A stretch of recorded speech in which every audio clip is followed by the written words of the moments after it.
시청자 여러분 반갑습니다. 로마서 정통 해석 이 채널에 오신 것을 진심으로 환영합니다. 지난 제29회에서는 로마서 13장 정부관, 대인관, 시대관, 그리스도인의 사회생활이 어떠해야 되는가 하는 것을 보았습니다. 이번 제30회는 이제 그리스도인이 교회 공동체 생활에서 어떻게 이웃들의 이 모범이 되며 교인 서로 간에 화목이 되는가 하는 내용인데, 그리스도인의 교회 생활에 대한 말씀을 보겠습니다.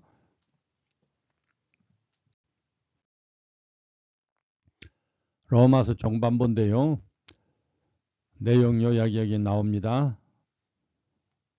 12장부터가 의롭다 인정을 받은 칭의를 얻은 사람의 생활 실제가 어떤가 하는 내용인데, 그 중에 이번 14장은 교회 공동체 생활, 본이 서로 되어라 하는 내용입니다. 자, 14장 의롭게 된 사람의 교회 생활 A, 신앙을 가진 형제들 사이에서 라고 되는데, 이제 14장을 살펴보자. 12장이 실천신앙의 개인적인 면을, 13장은 실천신앙의 사회적인 면을 다루었다면 본 14장은 실천신앙의 교회적인 면을 다루고 있다. 14장 말씀을 요약하면 1절에서 12절까지가 판단은 주께서 하시는 것이다. 어떠한 일로도 믿는 형제들 사이에 서로 판단하지 말라 하는 내용이고, 12절에서 끝 23절까지가 먹고 마시는 것이나 날짜를 지키는 것이 목적이 아니다. 오직 하나님의 나라는 성령 안에서 의와 평강과 화평에 있다 하느니 본질적인 문제를 말합니다. 그리스도인의 교회 공동체 생활에서 견지해야 할 가장 중요한 태도는 다른 사람의 신앙을 판단하지 말고 서로 덕을 세우는 데 힘을 쓰라는 것이다. 그래서 본장은 남을 판단하지 말고 덕을 세우라는 말이 주제가 된다. 그러면서 교회에서 비평이 생기는 대표적인 요인으로 바울은 음식 문제와 날짜 문제를 들고 있다. 앞에서 어떠한 암시도 배경 설명도 없이 3절에 먹는 자는 먹지 않는 자를 없이 여기지 말고 먹지 않는 자는 먹는 자를 비판하지 말라. 또 5절에는 어떤 사람은 이 날을 저 날보다 낮게 여기고 어떤 사람은 모든 날을 같게 여기나니 각각 자기 마음으로 확정할지니라. 17절에는 하나님의 나라는 먹는 것과 마시는 것이 아니요 오직 성령 안에 있는 의와 평강과 희락이라고 하는 것이다. 자, 이제 14장 1절에서 4절의 본문부터 봅니다. 이제 본문을 한 절씩 보자. 1절, 믿음이 연약한 자를 너희가 받되 그의 의견을 비판하지 말라고 한다. 본 내용은 믿는 형제 간의 신앙의 수준이나 태도에 서로 차이가 있을지라도 비평해서는 안 된다는 것이다. 당연히 서로 감싸고 선도해야 한다는 말이다. 그러면서 비평의 요인으로서 음식 문제를 든다. 2절에 어떤 사람은 모든 것을 먹을 만한 믿음이 있고 믿음이 연약한 자는 채소만 먹느니라. 3절, 먹는 자는 먹지 않는 자를 없이 여기지 말고 먹지 않는 자는 먹는 자를 비판하지 말라. 이는 하나님이 그를 받으셨음이라. 남의 하인을 비판하는 너는 누구냐? 그가 서 있는 것이나 넘어지는 것이 자기 주인에게 있음에 그가 세움을 받으리니 이는 그를 세우시는 권능이 주께 있음이라고 한다. 이 문제를 어떤 암시도 배경 설명도 없이 불쑥 들먹이는 것은 편지의 발신자와 수신자 사이에 이미 공통적인 이해가 있다는 뜻인데, 그렇다면 이 문제에 대하여 그들이 가지고 있는 공통적인 이해는 어떤 것이었을까? 본문의 뜻을 알기 위해서는 먼저 당시의 음식 시비가 있었던 다른 기록을 보아야 한다. 같은 시기에 같은 문제를 같은 기자에 의해 기록된 고린도전서 8장, 골로새서 2장, 사도행전 15장 등을 찾아보면 당시의 분위기를 알 수가 있다. 음식 문제. 우선 본 1절에서 3절에 채소 먹는 것을 고기 먹는 것에 비해 믿음이 약한 것으로 표현하고 있다.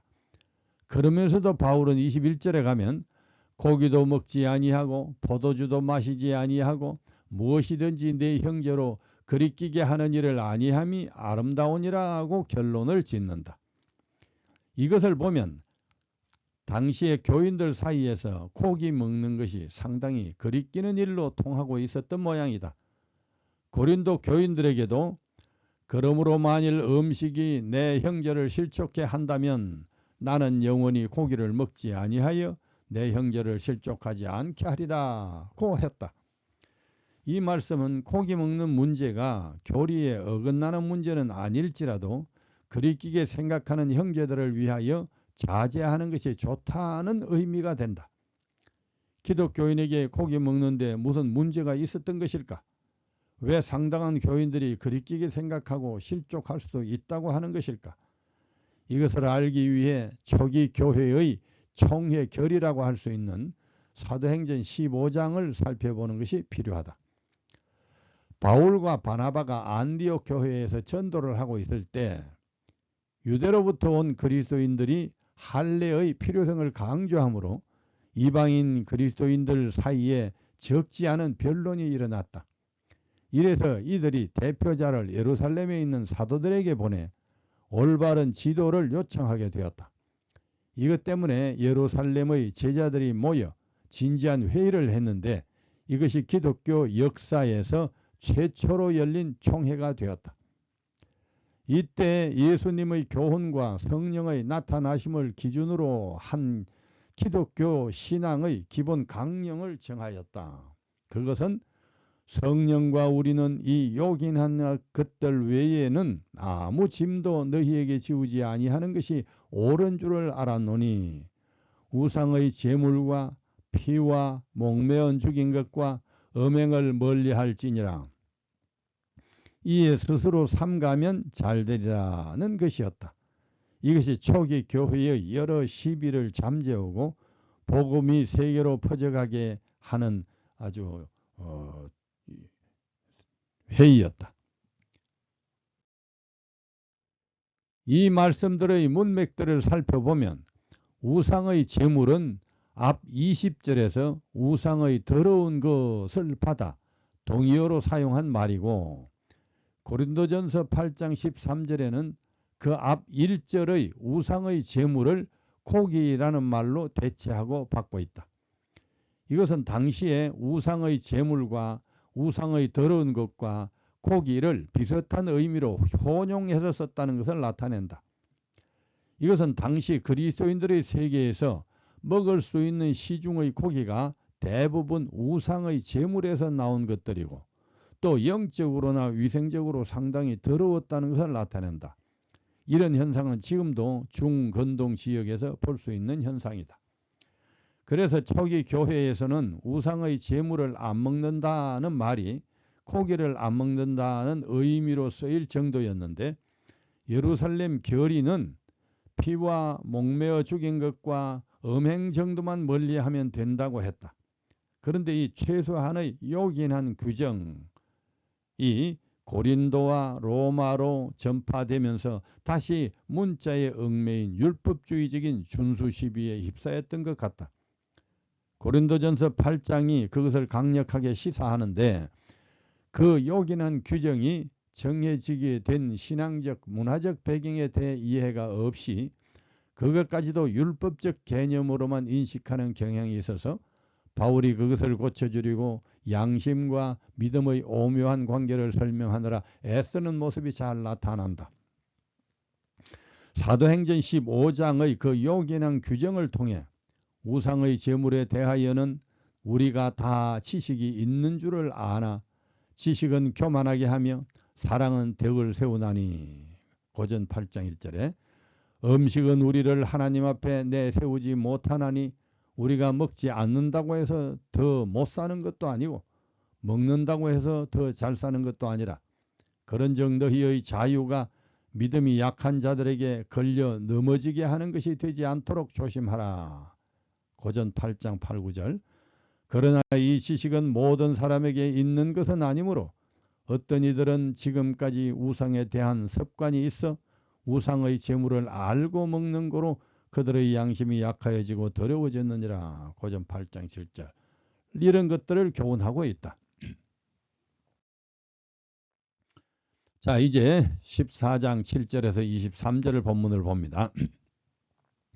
이 같은 환경에서 본 14장의 권면이 주어졌고 본문 자체도 2절에 어떤 사람은 모든 것을 먹을 만한 믿음이 있고로 시작하지만 결론 부분의 21절에 고기도 먹지 아니하고 포도주도 마시지 아니하고 무엇이든지 네 형제로 거리끼게 하는 일을 아니함이 아름다우니라고 쾌착하고 있다.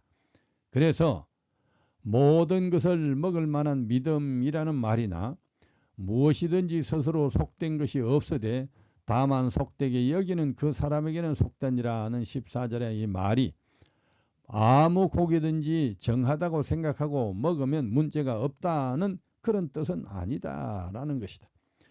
이 표현은 이미 그들의 분명한 결의와 신조가 된 그 요긴한 규정의 기본적인 절제 안에서 그리고 하나님 백성의 당연한 성결 의무인 레위기 11장의 음식 절제 안에서 약간의 개인 차이가 나는 식성을 가지고 서로 시비와 불화가 생기지 않게 하라는 권면으로 보아야 한다는 것이다. 당시의 영적 지도자였던 베드로의 경험도 이 문제에 참고가 되는데 사도 베드로는 환상을 보는 중에 사도행전 11장에 나옵니다. 이것을 주목하여 보니 땅에 네 발 가진 것과 덜짐승과 기는 것과 공중에 나는 것들이 보이더라. 또 들으니 소리 있어 내게 이르되 베드로야 일어나 잡아먹으라 하거늘 내가 이르되 주님 그럴 수 없나이다. 속되거나 깨끗하지 아니한 것을 결코 내 입에 들어간 일이 없나이다 하니 또 하늘로부터 두 번째 소리 있어 내게 이르되 하나님이 깨끗하되 하신 것을 네가 속되다 말라 하더라. 이런 일이 세 번 있은 후에 모든 것이 하늘로 끌려 올라가더라고 하였다. 이 말씀도 아무 고기나 먹어도 된다는 허락으로 해석하고 싶어하는 사람들이 있으나 전혀 그렇지 않다. 이 계시가 주어진 목적은 이방인을 짐승처럼 부정하게 생각했던 유대인들의 이방인에 대한 선교적 의식을 바꾸기 위한 계시였지 직접 음식 문제를 다룬 계시가 아니었다. 그래서 고기 먹는 문제에 적용시키는 데는 약간의 무리가 있지만 그래도 베드로가 먹기를 단호하게 거절하였고 끝내 먹지 아니한 태도는 예수님으로부터 배운 신앙이었고 그것이 그리스도인의 본분이라는 것을 충분히 나타낸다. 예수님의 분명한 모본이 그 제자의 한 번의 환상으로 완전히 뒤엎는 것은 성경의 태도가 아니다. 음식에 대한 기본 성결과 그 요긴한 규정은 시비가 없는 그리스도인의 지킬 도리이다. 하나님을 사랑하는 사람이라면 너희가 먹든지 마시든지 무엇을 하든지 다 하나님의 영광을 위하여 할 것이요. 성경이 분명히 부정하다고 말한 고기를 먹으면서 하나님께 영광을 돌린다고 생각하지는 않을 것이다. 너희가 하나님의 성전인 것과 하나님의 성령이 너희 안에 계시는 것을 알지 못하느냐. 누구든지 하나님의 성전을 더럽히면 하나님이 그 사람을 멸하시리라. 하나님의 성전은 거룩하니 너희도 그러하니라.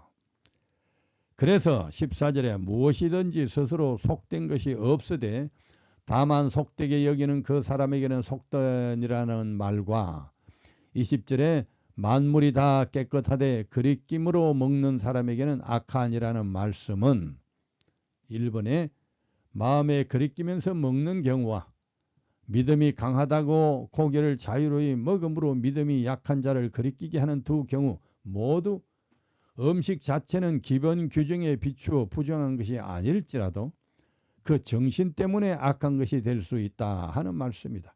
그 이유는 23절 의심하고 먹는 자는 정죄되었나니 이는 믿음을 따라하지 아니하였기 때문이라.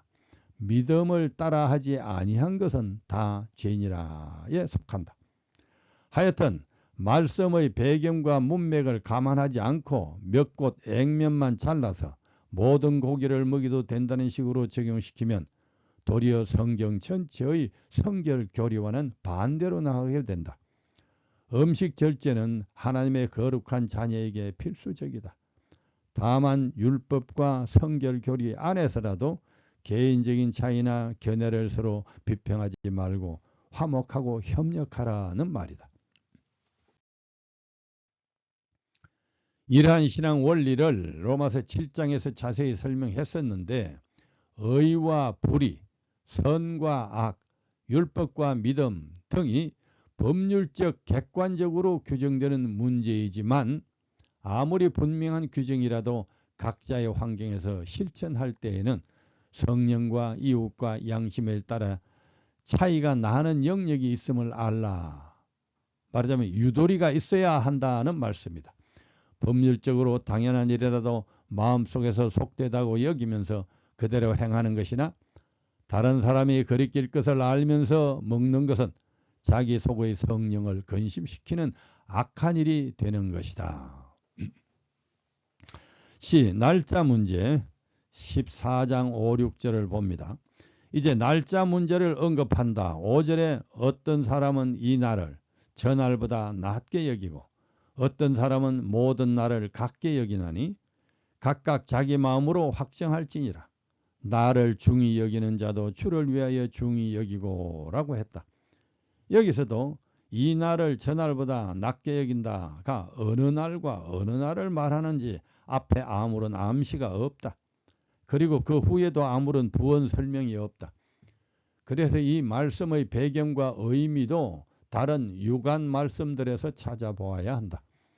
성경에는 구별된 날들이 많이 있다.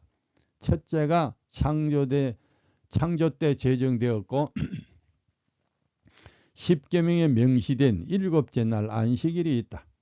그것은 하나님 백성의 표시가 된다고 예수께서 하셨고 주님 성천 후에도 제자들도 지켰고 사도행전 16장에 말세에도 지켜야 할 마태복음 24장의 확실한 성일이다.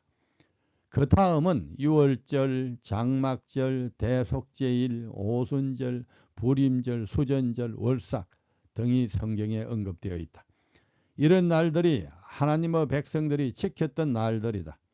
현대의 기독교 축일들은 당시 바울 당시에는 없었던 것들인 만큼 여기의 성경 말씀에서 이 날을 저 날보다 얘는 아무런 관계가 없이 해당되지 않을 것이다.